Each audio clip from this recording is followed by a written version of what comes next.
Welcome back. Experts are urging South African motorists to know their legal rights when stopped at roadblocks as the country prepares for the Easter weekend. High traffic volumes are expected on the country's major roads when holidaymakers make their way to various destinations, when law enforcement officers will be out to ensure compliance. DSC Attorneys partner Kirstie Haslam joins us for more on that. A very good evening to you, Kirstie. Thank you so much for your time. Of course, we know there will be intensified roadblocks during this period, as is the case. What is your roadblock safety checklist? What are the do's and don'ts that motorists should be aware of? Well, first and foremost, when you arrive at a roadblock, you are required to pull over safely and calmly. Stay calm and be respectful with officers when they address you. Present your license or other documentation that they request of you. And it's important to know that those officials, if properly authorized, may inspect your vehicle for any contraband or to ensure that it is roadworthy. And basically, you need to lend your cooperation in those circumstances. And what happens in the case where there is a problem? For instance, your vehicle is deemed unroadworthy? In those circumstances, depending on the nature of the difficulty, you may be permitted by the official to drive to your shortest point of destination, such as if your home is nearby, or your license disc may be removed, or they may prohibit the further driving of the vehicle and impound the vehicle at that time. Is there any way that you could probably negotiate to say, for the first option, to say, I'm not far from home, maybe I'm 2-3 kilometers away, can I please still go home? Or is that left up to the officer's discretion? Yes, you could certainly make that request, but it would be within the officer's discretion whether to allow or disallow that. Another murky area, Kirstie, is this misunderstanding of outstanding fines when you get to a roadblock. What is legally required here? If you're stopped at a roadblock, you do have outstanding fines. Are you obliged to pay the whole amount or even a portion of it, or nothing at all? Well, there's certainly no requirement that you pay any fines on the spot. That would be extortion. So that should raise red flags for anyone. If a valid warrant is presented, you may be detained. If not, you may be issued with a summons by the relevant official and required to appear in court within a date not less than 14 days from the date of arrest.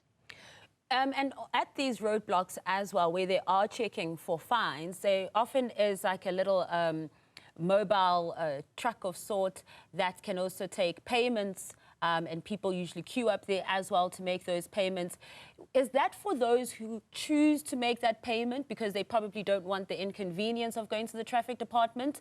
So it's not that it is a requirement, as you're saying.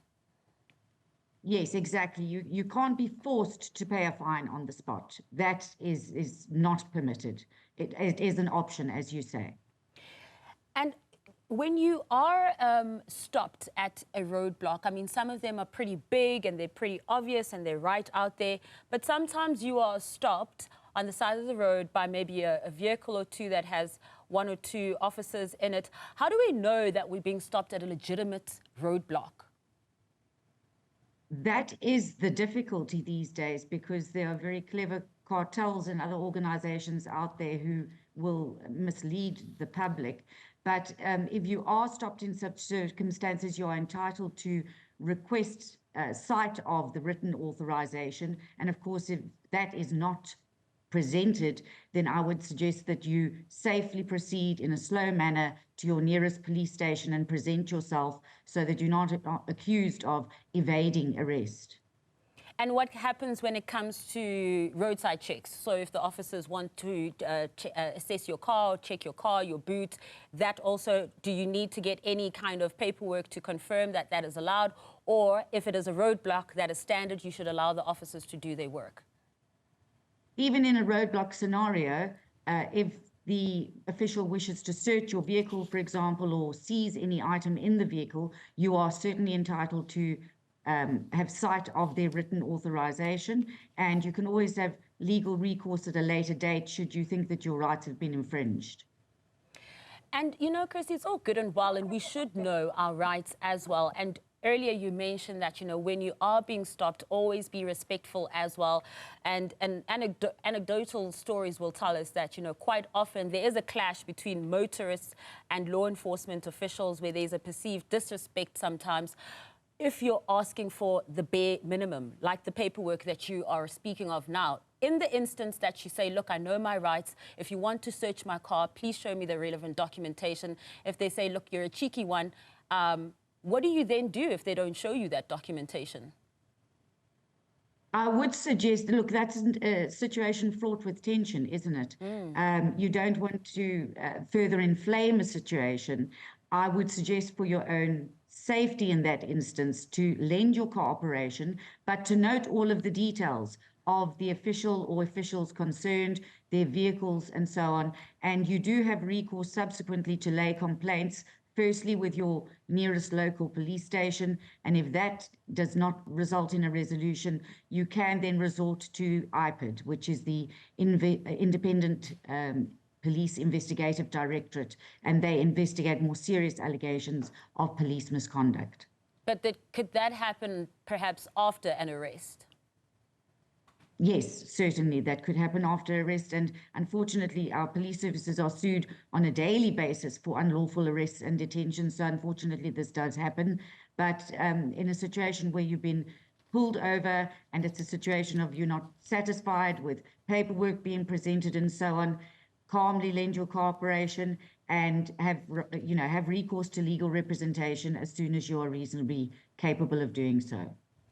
Of course, we have a big driving under the influence problem here in South Africa as well.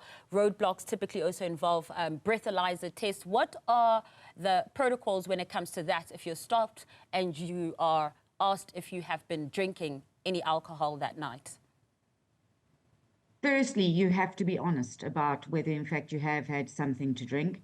Secondly, if you are asked to take part in a breathalyzer test, you are required to do so unless you have a reasonable cause not to. If you are found on breathalyzer to be over the legal limit of 0.05, a blood test will be administered. That blood test has to be taken within 2 hours in order to be valid. There needs to be sterile equipment presented to you. You are entitled to summon your own doctor as long as your doctor can arrive within that 2-hour window. And as I say, very important that sterile equipment is used in front of you. And of course, if any expired test kits are used, it could invalidate those test results. And what happens in the situation where a bribe is solicited, or in our colloquial jargon in South Africa, cold drink?